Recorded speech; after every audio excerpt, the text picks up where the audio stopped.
Okay, guys, welcome to Bite Me. This is season 2, episode 21, interview with just Steph Nicole from TikTok. The other day, I saw a Twitter post that read, I've never heard a woman say, it took my having a son to understand what respect for men meant. This message was clear. Women automatically respect men, and men need a reason to respect us, women, specifically when it comes to young women. Just exactly why are men so comfortable with hitting on, preying on young girls? I don't know. Shit's weird and predatory. I mean, it's not like they were invited to do this. Why do we teach girls to be safe instead of teaching boys not to rape? Why are girls told to cover up and boys so that boys won't be tempted? Why not teach the boys not to objectify girls? Why the hell are we as young girls encouraged to cover up around our dads in America? Why? That's why I've brought on fellow TikToker Steph Nicole today to discuss. Steph, would you please introduce and tell everyone a little bit about yourself? Hello, my name is Steph, or just Steph Nicole. Nice. I'm 32 years old from Pennsylvania and unfortunately have a lot of experience in this topic, so I'm grateful to be talking about it. Yeah. I got 3 cats. They're great. They might interrupt us here. I don't know. It's okay. We like animals on the podcast. That's part of Bite Me. Maybe one of them will bite us. I haven't seen them in a while, so I'm sure they're going to come barreling in here at any second. Nice. Very cool. Yeah, Steph Like Me is on TikTok. She was mentioning she hasn't posted in a minute. I think that a lot of us have been busy after the holidays, and so you'll just have to check her out for yourself. But Steph, when you do post, this topic is pretty dear to you. You post a lot about the patriarchy, like misogyny, men preying on young women, America's a shit show, things of that nature. What do you think goes on in America, and if we're honest, the world, because this is a global issue, that drives the belief that young women are prey to be feasted upon? Well, it seems like sexual assault has been going on everywhere forever. And I just found this out today, actually, but there's a long history of sexual assaults being recorded. Apparently, the rise of Alexander the Great back in 336 BC was started because of a sexual assault. And that was a sexual assault against a male. So that was really interesting. Oh, wow.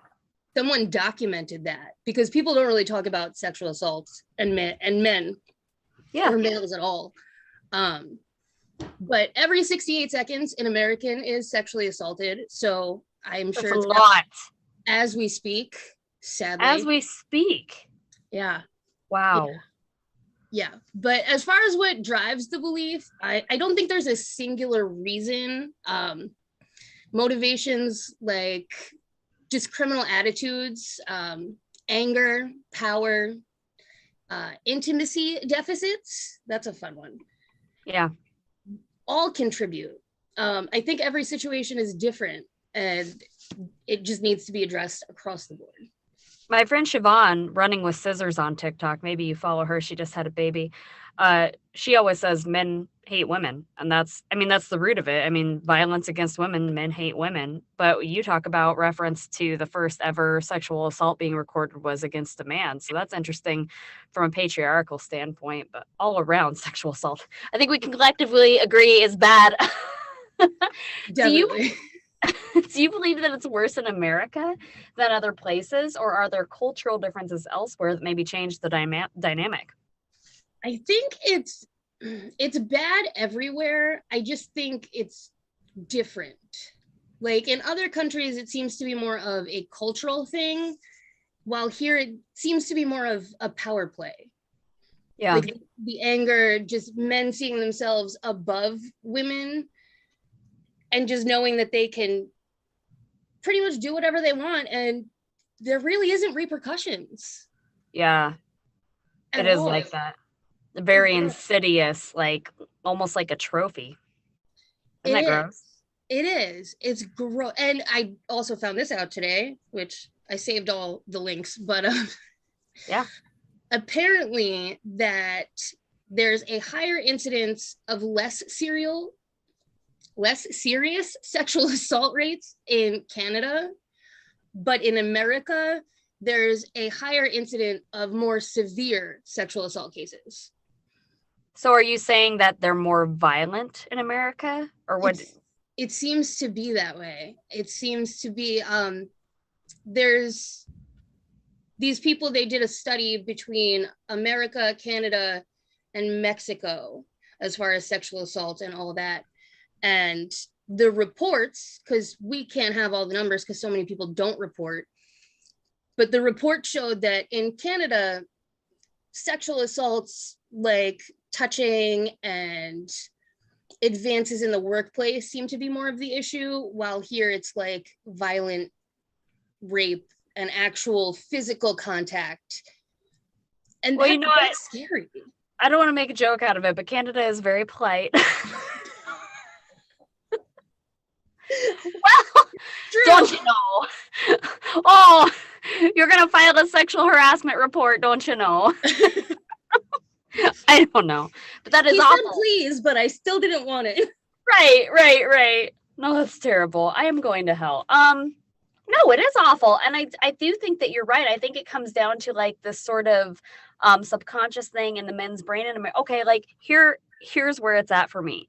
You think about white men like Trump and his sons, and they care so much about their lineage. And when I think about someone's lineage, I could give two shits what my daughter does when I die, because I'm going to be dead. Yeah. But like white men are very concerned about what's going to go on years after them.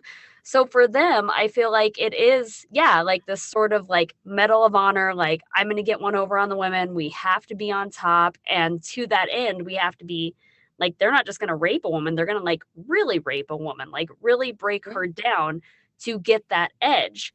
I mean, maybe that's an extreme way of thinking, but I think that they think extreme. Oh yeah. You know? And that's been happening forever. I mean, look at Christopher Columbus. Right. Just an all around terrible person, but apparently he had, and I don't know if I misread this, I wanted to look into it more, but apparently he had someone who documented his sexual assault so he could read back on them later. Like a olden times porno? Like he was saving his... Yeah, pretty much.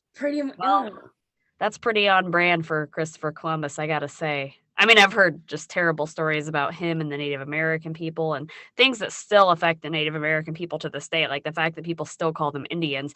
Like, why? Because Christopher Columbus was an idiot and he didn't know where he was geographically, we're still calling these people this. Like, it's so ridiculous. I know. He was just this awful person who was glorified for literally no reason other than that he was a white male. And that's their legacy. That's what white men want to hang on to. Violence against women and being assholes. Good for them. Yeah. And why do you... What? Good. Oh, I was just going to move on to the next question, but if you want to elaborate more on that last topic on how big of a dickhead that Christopher Columbus is, I'm happy to continue that. No, I was just wondering about it today because according to the statistics from RAINN, Native American women are at a much higher risk of being sexually assaulted. And I think that has to do with Christopher Columbus. He made it into like a fetish, it seems like. Yeah, for sure. You'll hear him talk about it all the time. I think it's like some 12 times the rate of any other ethnicity they will be assaulted. And I think additional to the fact that there is the fetishization, and you'll see stuff like that, like people wearing culture as a costume and things of that nature. Yeah. Additional to that, I think that white men know that cops won't look for these women because of their minority status. And so that's an easy target for them. It's really awful. It make you sick to think about it. I live in the Black Hills where it happens all the time. And people like, we're almost desensitized to it out here because it happens every day and you want to help, but it's such a root issue. But I'll tell you guys what, though, you got to get used to doing business with Native American people because they're buying up all the land out here. They shouldn't have had to buy their land back, but they're out here doing it. So good for them. Yeah, good for them. They should start a GoFundMe, have everybody donate and just buy their land back. They don't like the Bush Foundation just gave the land back movement, or maybe it was Indian Collective. You can Google them both, Land Back Movement and Indian Collective, both astute charitable organizations for Native American people. They just got like millions of dollars. And that's honestly where millions of dollars of charitable donations need to go. Because I've seen firsthand that these people will take those funds and do what needs to be done with them. Yeah. Whereas a white man are just going to, like Shriners, this is going to go spread all their little white man money at some damn golf course. That's what Trump did. That was all that, like all of his charity golf events. That was just him at his own fucking golf course. Yeah. Taking the money. Yeah. I hate this world. Why do you think that there's such a fascination with preying on young girls? Why do you think they're targeted more often than, say, older women? And I use that term very loosely because I'm considered an older woman and I'm 35, but is it an easier target? Is it youth for reproduction? Or is it a strength issue, like they're smaller? Well, you actually just came out of the high risk group. Ages 12 to 34 are at the highest risk for rape and sexual assault. Those 65 historic. Those 65 and older are 92% less likely than 12 to 24-year-olds to be a victim of rape or sexual assault, and 83% less likely than 25 to 49-year-olds. So I think it's almost insulting. Like, it's not, I don't want to, it's awful. I don't want to say like, oh, I'm jealous. At the same time, though, it's like, it's just gross. I know. And when I was looking into this, looking into certain aspects of it, I was on, what is it? Quora? Quora, whatever it is. Yeah. And there was a sexual assault thread, and a man asked if it was wrong for him as an adult to be attracted to teenagers. And everyone was like, if you feel the need to ask this, I think that you know that it's already wrong. Right. Yes. The look on my face, like the listeners can't see it, but it was also the same look as the answer you just gave. Like, what the fuck? Yeah. That's what my face was. Well, it's the fact that they're just asking it blatantly like that too. They don't know. Like, that's how they're raised, right? Yeah. I mean, is that what we're raising our men to be in America? It reminds me of, pornography. When you look at pornography, I don't know if you watch porn. I watch porn sometimes. Everybody watches a little bit of porn, it's fine. But I will say what is so crazy to me, when I look up porn, whatever, like, I'm not searching for this. It's just the first thing that comes up. You'll always see daddy stepdaughter, teen this, teen that. And not only that, but it's very violent and graphic. Yep. And that is what young men in our nation are watching. That's what old men in our nation are watching. And they are thinking that is normal. And then that translates into whatever interaction they're having with that whatever woman. And I think that's a big root of the problem right there. It definitely is. I know you used to be able to search for terms like force and rape, and tons of videos would come up. You can't search for those anymore. Nothing will come up. If you go to a certain website and type in rape, nothing will come up. I've even been warned by Google, like, you're searching for things that are probably going to get you in trouble, so you should stop. Well, I mean, it is nice that they're starting to red flag things like that. Yes, definitely. But then you wonder where it's going to go, which is over to the dark web. But yeah, I mean, I guess it's nice that we as a society are starting to be hyper vigilant of things. I don't know if you watch Euphoria on HBO. No. I've been oh man, you would like it. Everybody at home, you'd like it. I've been binge watching that shit, and it is graphic and raunchy and erotic, but it's also very real. And it really touches on issues, like, it's very relatable. And I think that it's representation so important. Like, like, if you see that shit, then you can know it, then you can internalize it, and then you can process it, rather than this very surface level view of like, oh, this is what porn looks like, that must be what real sex looks like. Like, show people something real, and then real things will happen, is how I feel. I can't tell you how many men I've dated that were just convinced that porn was so real, and they learned everything from porn, and it was just all bad. It was turning you upside down and shit, just crazy shit. Yeah, like, I mean, you can get ideas, but you don't copy them exactly. No, that man in that porno had to pray to Jesus to give him an erection about 5 minutes before he went on. So that's just it's not natural. On that note, we'll take a quick break on Bite Me. Okay. All All right, guys, welcome back to Bite Me Season 2, Episode 21. This is Interview with Just Steph Nicole from TikTok. We were talking about American patriarchal rapey shit.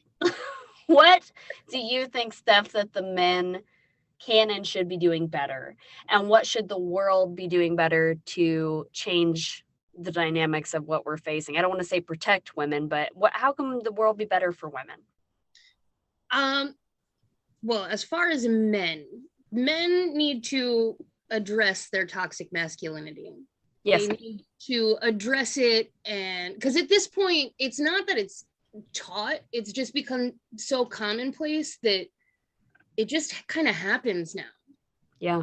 Like when we were talking about how I moved to Florida for 2 years, which as much as I hated it, I'm very thankful I did so, because I had a lot of preconceived notions about the world and a lot of Republican views, basically. And it wasn't until I left my bubble that I saw those views are so skewed. Like you need to get out and see and experience. And without that, we're not going to change. It's true. It's true. You have to travel. You have to see other cultures, see other people, see other things. Otherwise, you're just in that one little margin. I mean, there's people from my hometown who have never left. It's 3,000 people, Steph. They've never left. Yep. Like, not even go on fucking vacation. It's crazy. You can't grow in that environment. No. You've met the same 12 people. There's no critical thinking. Like horse blinders. You can't see that's what's a really going good on. analogy. That's a perfect analogy for that, actually. It's complete tunnel vision, and the horses, they think they're happy, but they're not. They don't know any better. Right, exactly. Exactly. They don't have that experience. So I feel like if men address their toxic masculinity and started working against it, it would help change some things. They also need to get better at holding their friends accountable. Yeah. Like, I don't know why they're so scared to do that. Well, they all got secrets on each other, I think, is the problem. If I tell on you, you're going to tell on me. And I also think it's this gross internalized allegiance thing, which I guess to a point women do too. But our girl code is different than their guy code. You know what I mean? Our girl code is like, oh, my friend's drunk, I'm going to take her home from the party so something bad doesn't happen to her. And their guy code is like, oh, my guy raped that girl at a party and I'm not going to. It's so fucked up. Yeah. Yeah, she didn't say no, so it's fine. Yeah, that's crazy. Yeah, they do. They do need to hold. Men need to do better, period, I think is what you're saying. Yeah, yeah. And as for the world, and I didn't even know this either, because I never looked at sexual assault outside of America, but we have an extraterritorial sexual exploitation of children, like law or act. And so if you travel to anywhere, doesn't matter where, and you commit a sexual act with a child, you will be held accountable here as long as they know about it. But you can't go to Haiti and have sex with a 14-year-old and come home like nothing ever happened. You're gonna get arrested and you will get sentenced. And I didn't even know that. I didn't know that. So you're saying, like, in that regard, America is technically doing better.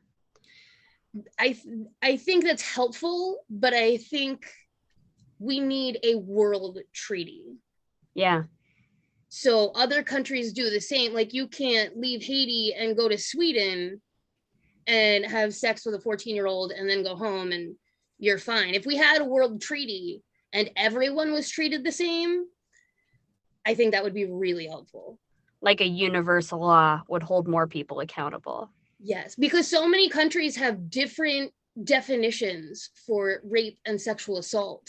It's true. It's so true. You hear all the time about, like, okay, I know Egypt has some issues, and then there's some things in Iran. And so that's why I was asking earlier if we think culturally. But now that I think back on it, that was probably an ignorant question for me to ask, because, like, as if you or I would know, you know? This is like, true. This is we true. aren't that, we're white women.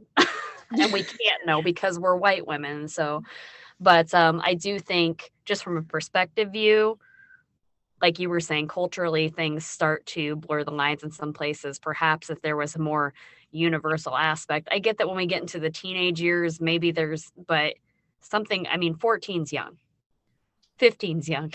Yeah. Really anything under 18. Yeah. There should be some more universal laws.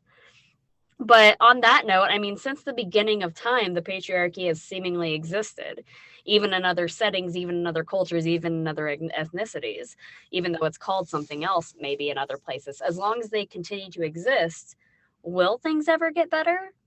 No. I know, right? Nope. Just get rid of the men. Just get rid of the men. Can we live? You know? Yeah. And there's actual studies that studies and data show that sexual violence is more likely to occur in cultures that have beliefs of the patriarchy. You know, anywhere men are above women, sexual assault happens more. And that's basically everywhere. Yeah, well, I don't remember the countries. I didn't write them down, but there are a few countries where feminism worked and men and women are seen as equal, and their sexual assault rates are so much lower than like Oregon. No, but seriously, Switzerland, I believe, has I don't remember if it's Switzerland or Sweden. There's a female president, and you're in Iceland. I mean, and you're right. The statistics are lower because there's a understanding there that we're going to have a mutual respect for each other. Yeah. And I think that here in America, there's this perceived notion that there's a mutual respect for each other and everything's equal. I think that was the lie that was told for a long time under, you know, Clinton and Bush and all these administrations. And then you make it all the way to George Floyd, and you all of a sudden see like, no, we do have a problem with racism here, you know, and we see, you know, other situations with sexual, not just race, but also sexual assault, like was it Brock Turner? And there is a problem with sexism and racism in America. We just don't talk about it. I know. And Brock Turner blew my mind. He was caught. He was physically caught by two people raping a woman. And he got sentenced to 6 months, and he only served 3. And if he was black, how many months do you think he would have served? Oh, how many years? Yeah, exactly. It's crazy. It's nuts. My partner Eric and I, he's Hispanic. We talk about it all the time. Like, he's like, how much do you think I would have gotten if I would have did that? You know? And even as a woman, you know, there's things as a woman that we can't do that if a man did. Makes me angry every day. But that's why I get on TikTok and bitch about it. And I think that's what you do too. Pretty much. I'm not going to shut up.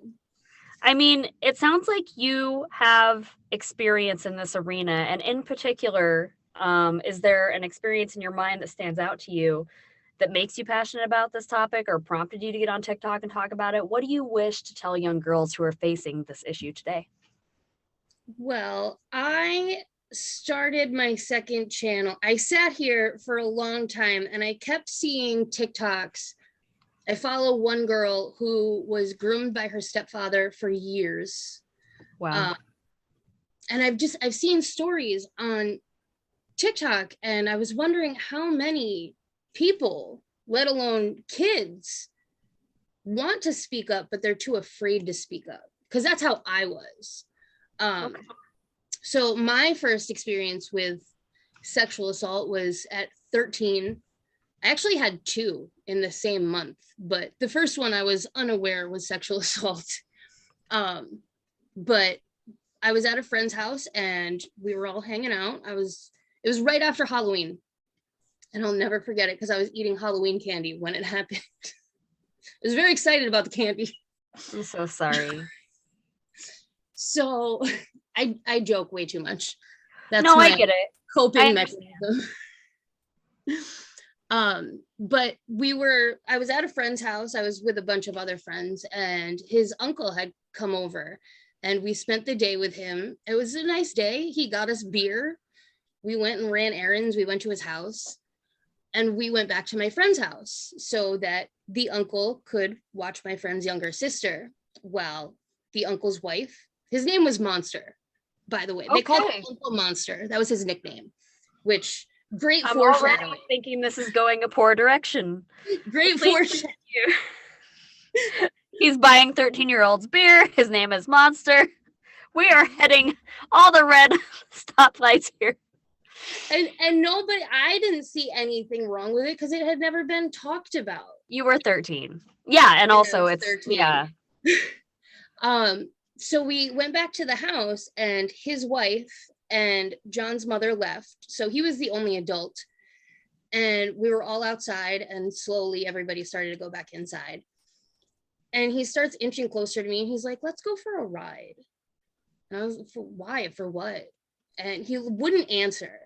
And finally, eventually, he made the indication that he wanted oral pleasure, to the point where he even said, you're going to pay me for that beer some way. Yeah. What he said. It didn't go any further than that. It got to the point where he had me pinned up against the house. There was nowhere for me to go. There was a banister there. And the only thing that prevented a rape was his wife and John's mother pulling into the driveway. I was thankful. I was like, oh my God, thank you. Somebody's here to save me. His wife got out of the car and she blamed me. Of course. She blamed me. She thought I was a homewrecker. She called me a slut and a whore. And I went home that night and I was that just fucked my whole world up. Like, yeah, of course. More than the sexual assault, because I'm like, how is this my fault? And your view of the world had been, and the safety and the things you had been taught had been turned upside down. You were having the realization, oh, things aren't what they seem. Yep. That turned everything upside down. And a few weeks prior to that was when I lost my virginity. And that happened also at my friend John's house in his bathroom. And I really wasn't ready. I had just had my first kiss like a month before. And word for word, verbatim, was told, if you like me, you'll do it. Yeah. And I liked him, so I did it. Yeah, that's sexual coercion. Yep. I didn't find out years later that's considered a form of sexual assault. Yeah. Yeah, a lot of people think that rape is violent, but rape comes really in all forms. I mean, you can be raped and not know it until after. It doesn't have, and it can be a rape that doesn't hurt necessarily physically. I mean, what you just described like you said, it's sexual coercion. It's actual verbal. I mean, it's verbal assault, but it's sexual assault. And so it sounds like you had a lot going on. And it sounds like whoever in the hell this John is needs to get some better friends. Jesus Christ. John's hanging out with some shitty McShit people over there. Yeah, that just started a whole, it made me so mad because he ended up with a lecture and I ended up with this hypersexuality that really fucked up my whole life. Yeah. Because I base everything around sex. I think love and sex are equal and they're not. Mm-hmm. It blew my mind.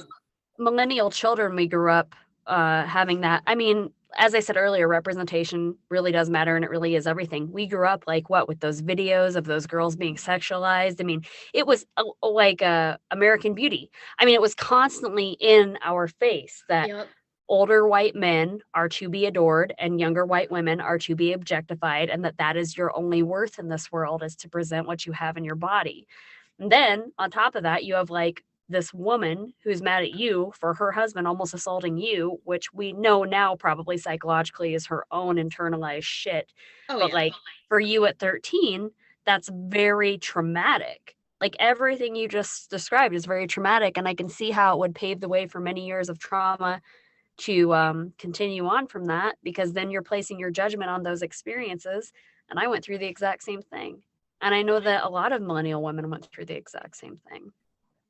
I know, and it messes you up for life, because then you don't want to tell anybody because you keep thinking about what she said. It's all your fault. It's all your fault. So then you're like, what did I do How can I prevent this in the future? And it's not your fault.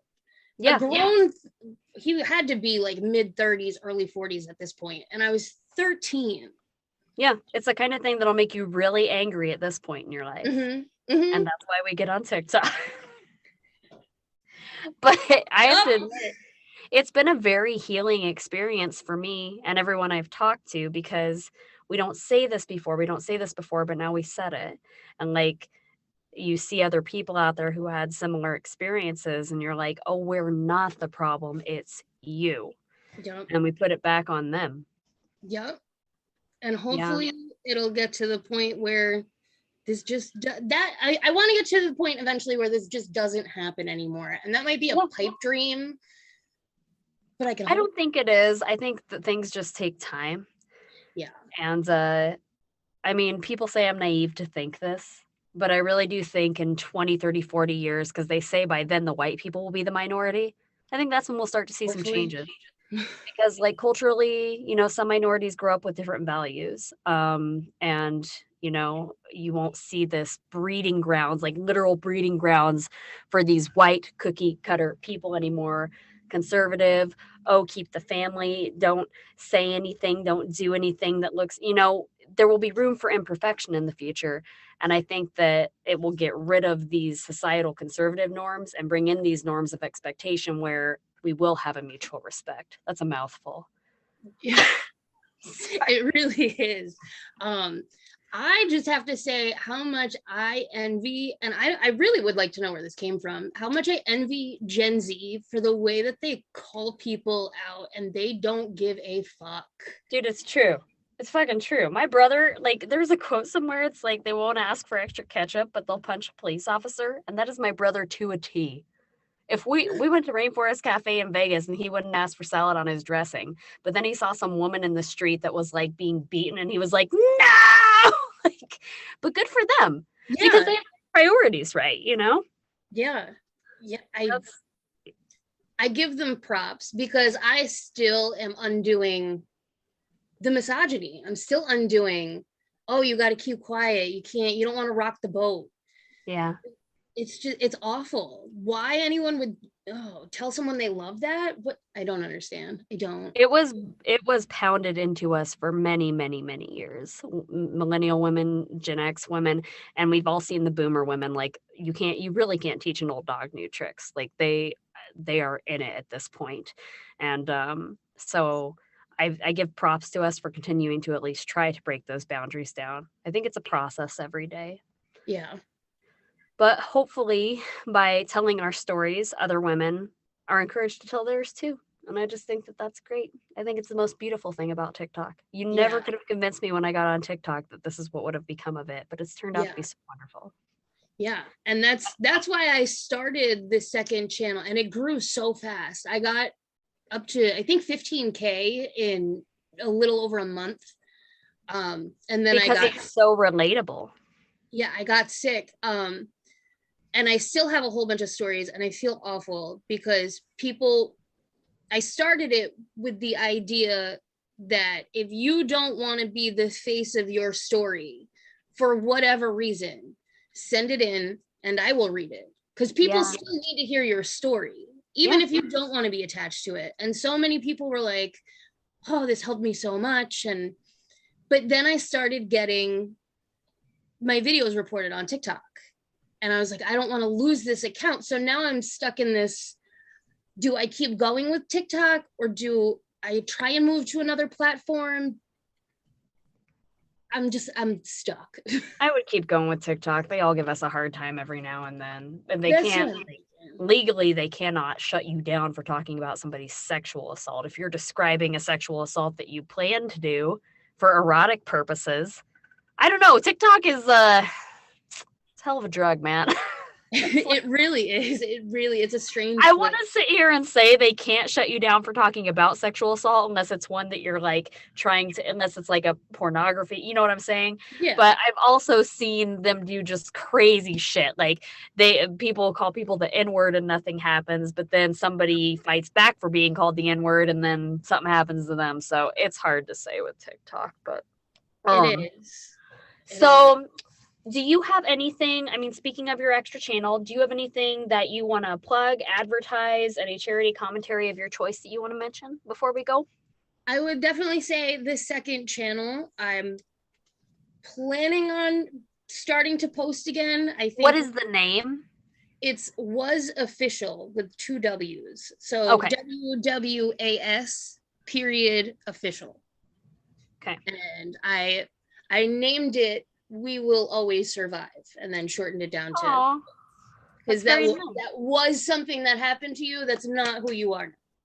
And you're saying the goal here, provided that nothing else gets in the way, like TikTok Yeah. guidelines, is to share women's stories. They can send them to you and you will help aid in that effort.